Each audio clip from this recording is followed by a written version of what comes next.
কাটো তরমুজটা, বসে আছো কেন? কাটছি। আজকে তোমাদের একটা স্পেশাল জিনিস খাওয়াবো, তরমুজের ললি।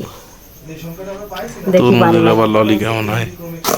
আল্লাহ, হেভি পাকা মনে হচ্ছে তরমুজটা।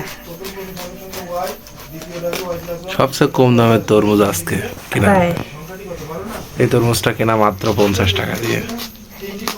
তার তরমুজের দাম কমে গেছে। ভ্যানের থেকে কিনা।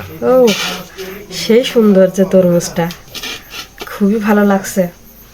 আমার তো দেখেই লোভ লেগে যাচ্ছে। মধু মধু, আসলেও মধু। রসমালাই তুহিনের কাছ থেকে কিনা আজকে। আসলে খুব টেস্টি। তাই তো এই যাবৎকারের সবচেয়ে ভালো তরমুজ।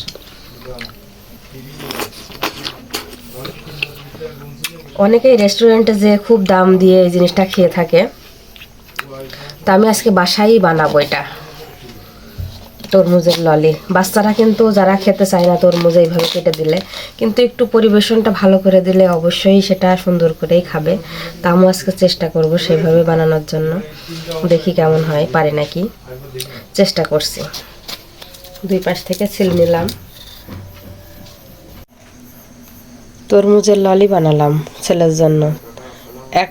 মানে 1 মিনিটও লাগছে না আমার ছেলে তরমুজের ললি খেতে। আসলে বাচ্চাদের যদি এরকম ইউনিক পদ্ধতিতে ফল খাওয়ানো যায় তাহলে সবাই খেতে পছন্দ করে। তো আমার এত বড় ছেলে এই যে বিসির জন্য খেতে চায় না, দিয়েছে এইভাবে যদি করা যায় তাহলে খুবই ভালো লাগে। অর্ধেক খায় অর্ধেক খায় না। আমার ছেলে অনেক বাসায় রাখে। দেখুন দেখুন কত সুন্দর করে খাচ্ছে। যদি এইভাবে রেস্টুরেন্টের মতো করে যদি আমরা একটু বাসায় সাজাই গোছাইয়ে দেওয়া যায় তাহলে কিন্তু ওই রেস্টুরেন্টে যে অত দাম দিয়ে সাধারণ জিনিস কিনে খাওয়া লাগে না। তা দেখুন 1 মিনিটেই সব শেষ প্রায়। ছেলের বাবাও শুয়ে খাওয়া শুরু করে দিয়েছে ললি। আর ছেলে তো দেখেন একের পর এক খেয়ে যাচ্ছে। ওরে বাবারে।